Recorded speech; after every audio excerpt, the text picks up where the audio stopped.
If you want to set a custom notification sound on a Realme 14T, then first of all we need to go to settings.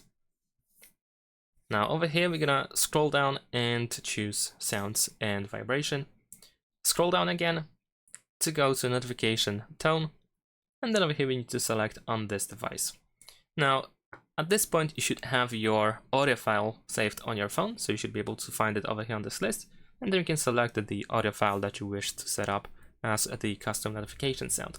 Once you select it, we can just go back because it is now set up. And that's it. Thanks for watching, leave a like and subscribe.